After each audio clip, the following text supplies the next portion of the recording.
ઉદ્યમ group of excellence આપનું હાર્દિક સ્વાગત કરું છું.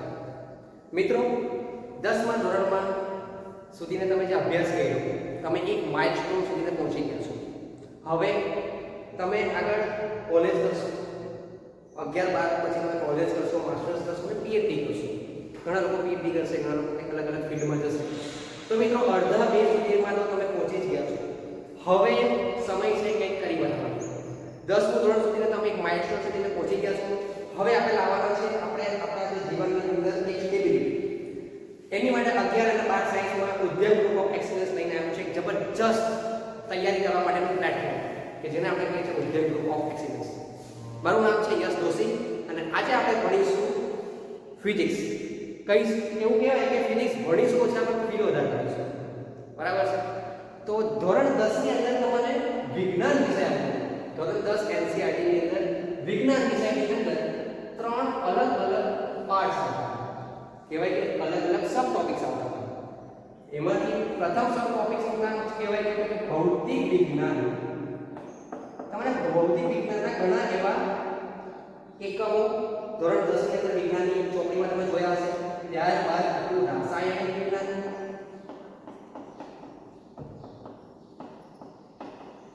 અને ત્યારબાદ જીવ વિજ્ઞાન. મિત્રો, ધોરણ 10 ની વિજ્ઞાનની ચોપડીમાં ભૌતિક વિજ્ઞાન, રાસાયણિક વિજ્ઞાન અને જીવ વિજ્ઞાન એક સબ ટોપિક્સ હતા.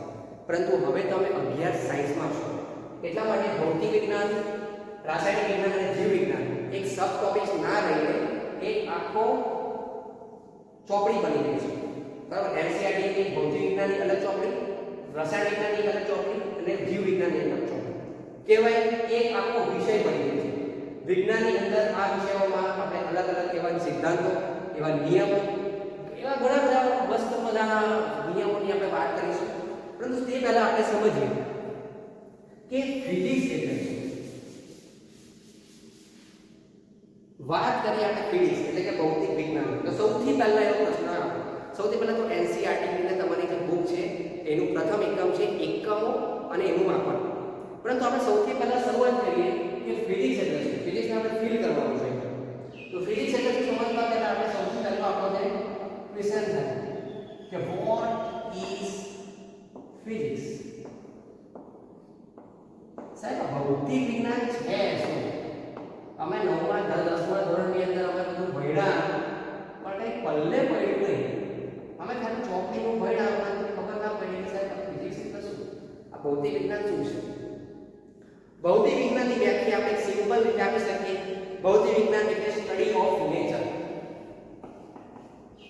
Study of nature. નેચર એટલે કે પ્રકૃતિ એટલે કે કુદરત.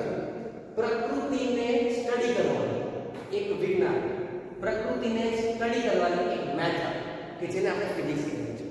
સર, કંઈક સમજ ના પડે, કંઈક સારું સરસ મજાનું કામ જોરદાર એકદમ ફેન્ટાસ્ટિક ઉદાહરણ આપણે સમજાવો.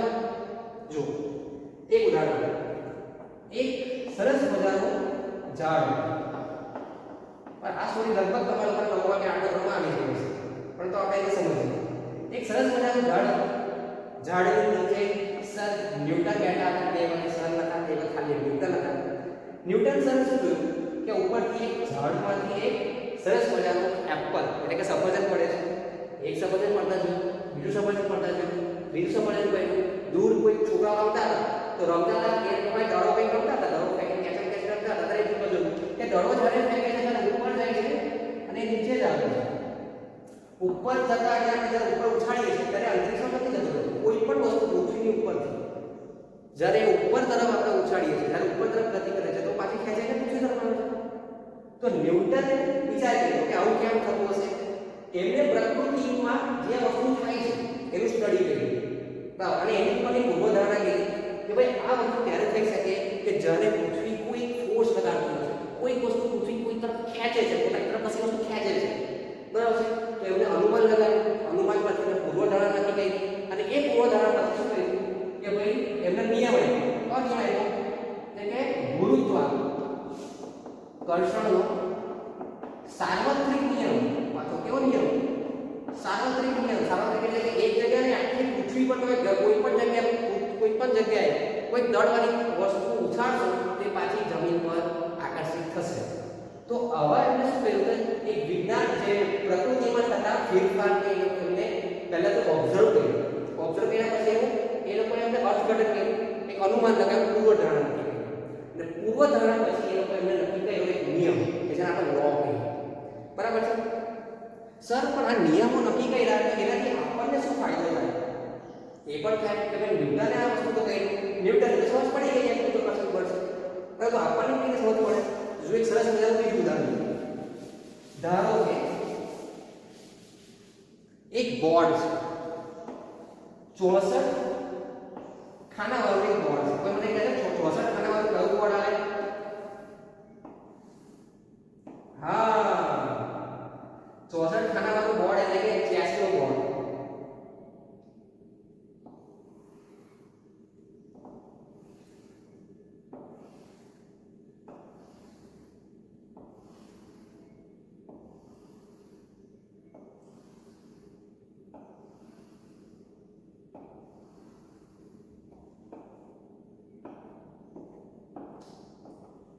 ધારો કે 64 ખાનાવાળું બોર્ડ છે સમજો. અહીંયા એક પ્લેયર બેઠો છે અને અહીંયા એક બીજો પ્લેયર બેઠો છે અને અહીંયા તમારા અને બધા જેવો એક છોકરો જે છે જેનું આપણે નામ કહી દઈએ ચિંટુ. એ ચિંટુ ઓબ્ઝર્વ કરે છે કે ભાઈ આ લોકો કરે છે શું. અહીં બેઠો છે ચિંટુ, તમારા બધા છોકરો સાથે બેઠો છે કે જોવા માટે બે લોકો કરે છે શું. બરાબર? તો પ્લેયર 1 છે અને પ્લેયર 2 છે. પ્લેયર 1 શું કરે છે? સૌથી પહેલા પોતાનો જે પ્યાદો છે એને આગળ વળાવે છે અને અહીં મૂકે છે. પ્લેયર 2 શું કરે છે? પ્લેયર 2 પર જ્યારે એનો પ્યાદો છે તે અહીંયા આગળ ચલાવીને અહીં મૂકે છે. તો ચિંટુને શું ખબર પડી કે હા ભાઈ પ્યાદો જે છે તે સીધો ચાલે છે. એને જ્યારે જોઈ આ વસ્તુ ખબર પડી કે આ પ્યાદો છે તે સીધો ચાલે છે. પછી આ પ્યાદાને સામેવાળા પ્લેયરનો પ્યાદાને મારી નાખે. બરાબર? ચિંટુને એકદમ એ થયું કે આ તો સીધો ચાલતો તો હવે આડો કરીને ચાલતો થઈ ગયો. તો એ ઓબ્ઝર્વ કરે છે અને અનુમાન કરે છે કે ઓકે જે પ્યાદો છે તે સીધો પણ ચાલી શકે અને આડો પણ ચાલી શકે. ત્યાર પછી પ્લેયર 2 વાળાએ શું કર્યું? પોતાનો જે ઘોડો, બરાબર છે? તો ચિંટુને પાછો વિચાર આવે કે હા આ શું કરવા બેઠો છે? આ પ્યાદો છે તે સીધો ચાલે છે, આ કંઈક અલગ ચાલે છે. પછી સામેવાળા પ્લેયરે એનું ઊંટ લીધું, હવે ઊંટ ચાલે બધી આડી જગ્યાએ. તો ચિંટુએ શું કર્યું? બધા વિચાર કર્યો, બધા નોંધ કરી કે અચ્છા પ્યાદો છે તે આ રીતે ચાલે છે. હવે તો તમારું કહું આ જે વસ્તુ જે છે એ થઈ ગઈ આપણી પૃથ્વી. આ પૃથ્વી પર આવા ઘણા બધા નિયમો છે અને ચિંટુ જે છે એ થઈ ગયા આપણે કે આપણે આ બધી વસ્તુને ઓબ્ઝર્વ કરવાની છે. બધી વસ્તુ ઓબ્ઝર્વ કરતા કરતા આપણે જેમ આગળ વધીએ ત્યાં પૃથ્વી પરના જે નિયમો છે તે આપણને સમજ પડે. બરાબર છે? તો એવી રીતે આપણે ફિઝિક્સને કહીશું સ્ટડી ઓફ નેચર. હવે બીજી વસ્તુ કે કોઈ પણ વસ્તુ છે તેને સમજવા માટે એક ભાષાની જરૂર પડે. તમે ગુજરાતીમાં તમે નિબંધ થઈ ગયા હશે તો નિબંધની અંદર તમને અલગ અલગ શબ્દોની જરૂર પડતી હશે. શબ્દોની સાથે શબ્દો લખવા માટે તમને શું કહેવાય ને કે ક કા કી કુ, બરાબર, સ્વર છે, વ્યંજન છે, આ બધા વસ્તુની જરૂર પડતી હશે. એવી રીતે ઇંગ્લિશમાં એસ લખવા માટે તમારે એ થી એ છે, બી છે, સી છે, એવી રીતે ઝેડ સુધી, બરાબર છે, A B C D F G H I J K L M N O P Q R S T U V W X Y Z. આ ટોટલ 26 લેટર્સ. એ 26 લેટરના ઉપયોગથી અસંખ્ય એવી ચોપડીઓ લખી કાઢી છે. બરાબર? એવા કેટલા બધા ચોપડાઓ લખી ગયા ખાલી ઉપયોગોનાથી 26 લેટરના ઉપયોગથી. તો મિત્રો જેવી રીતે આપણે અલગ અલગ ગુજરાતીને સમજવા માટે જે શબ્દો છે જે એવી રીતે ઇંગ્લિશને સમજવા માટે અલગ અલગ લેટર્સ, તેવી જ રીતે ફિઝિક્સને સમજવા માટે આપણે એવો અલગ ભાષા છે કે જેને આપણે કહીશું ગણિત.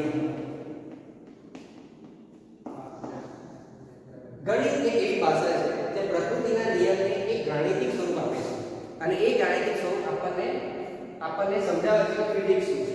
જેવી રીતે ગુરુત્વાકર્ષણ બળમાં ન્યૂટને શું કીધું કે જે ગુરુત્વાકર્ષણ બળ લાગે છે તો એ લાગે છે g m1 m2 upon r square. તમારે આગળ ભણવામાં આવશે તો તમે નવમા ધોરણમાં વસ્તુ શીખી ગયા છો. તો આવું એક ગાણિતિક વસ્તુ એટલે કે ગણિત જે છે એક ભાષા છે. કોને દર્શાવવાની? ફિઝિક્સને દર્શાવવાની. બરાબર છે? હવે જેવી રીતે ગણિત એક ભાષા છે કે જે ફિઝિક્સને દર્શાવે છે.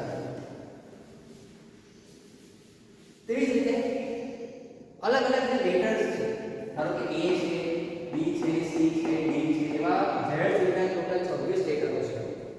હવે આ જે લેટર આપણે લખીએ છીએ તો આ લેટરોમાં A અને B વચ્ચે કોઈ સંબંધ નથી. ખાલી A નો ઉપયોગ કરીને કે ખાલી B નો ઉપયોગ કરીને તમે કોઈ સ્પેલિંગ ના બનાવી શકો. બરાબર છે. તેવી જ રીતે ફિઝિક્સમાં એટલે કહી શકાય કે A થી Z જે છે એ ફંડામેન્ટલ લેટર્સ છે, એક લેટર છે. પરંતુ જ્યારે એક લેટર M નો ઉપયોગ કરું, બીજા એક લેટર A નો ઉપયોગ કરું, બીજા પાછળ એક ફરી એનો લેટરનો ફરી ઉપયોગ કરું, તો દુનિયાનો સૌથી બેસ્ટ શબ્દ, સૌથી પ્યારો શબ્દ બની જાય છે માં. બરાબર. તો એવી રીતે ફિઝિક્સની અંદર જે રીતે અંગ્રેજીમાં 26 અલગ અલગ લેટર્સ છે, તેવી રીતે ફિઝિક્સની અંદર શું છે 7 અલગ અલગ એવી મૂળભૂત રાશિ કે જેને આપણે કહેવાય ફંડામેન્ટલ ક્વોન્ટિટીઝ. મિત્રો, જે રાશિ જે છે એ બે પ્રકારની છે. સૌથી પહેલી છે મૂળભૂત રાશિ અને એના પછી બીજા પ્રકારની આવે છે જે છે સાહજિક રાશિ.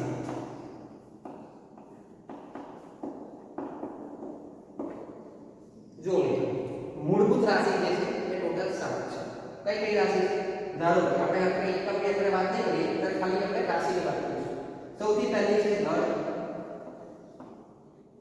ત્યારબાદ આવશે લંબાઈ,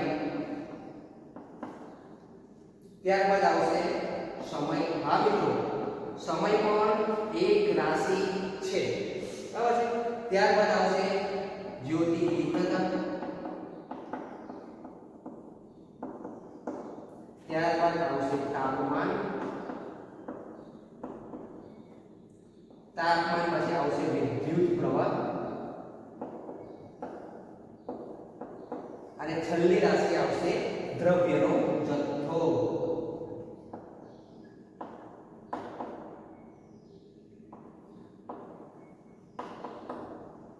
તો આ જે 7 રાશિઓ આપણે ફિઝિક્સમાં ભણવાની છે, આખું ફિઝિક્સ જે કહેવાય, જે આખું ભૌતિક વિજ્ઞાન એ આ 7 રાશિઓનું બનેલું છે. અને હવે પછી જે પણ કંઈક અલગ સંશોધન થશે એ બધાનું પણ આ 7 રાશિઓની અંદરનું જ કોઈ એક માપ છે. જેવી રીતે અંગ્રેજીના લેટર પર્ટિક્યુલર A, B કે પર્ટિક્યુલર C, કોઈ એક લેટરના ઉપયોગથી આપણે સ્પેલિંગ ના બનાવી શકીએ. તેવી જ રીતે કોઈ પણ જ્યારે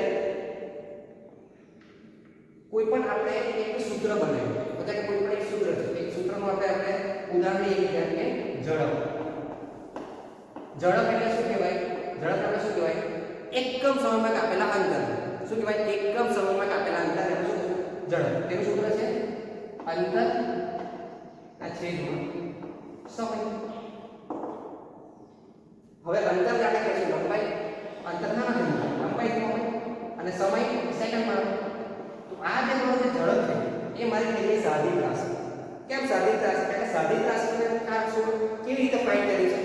સાહજિક રાશિ મેળવવા માટે આ બધી 7 અલગ અલગ ફંડામેન્ટલ રાશિઓમાંથી 2 રાશિ અથવા તો 3 રાશિની જોડ મેં લીધેલી છે અને મારી રાશિ બને એને કહેવાય સાહજિક રાશિ.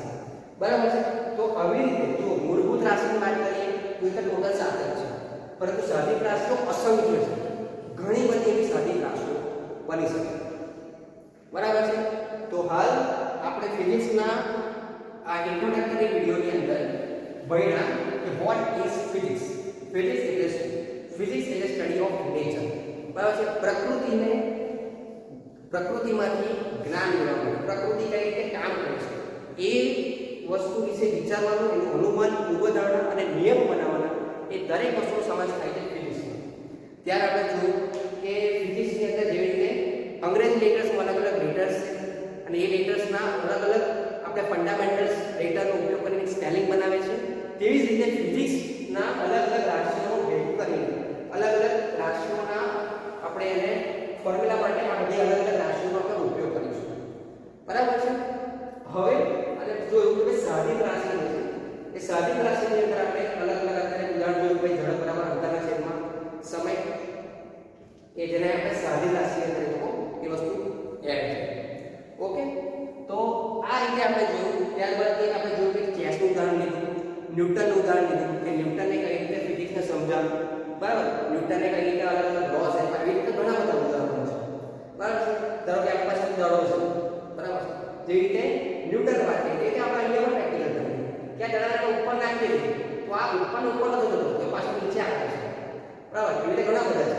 લાઈક એના પછી એક છે કેપ્લર કરીને એક છે,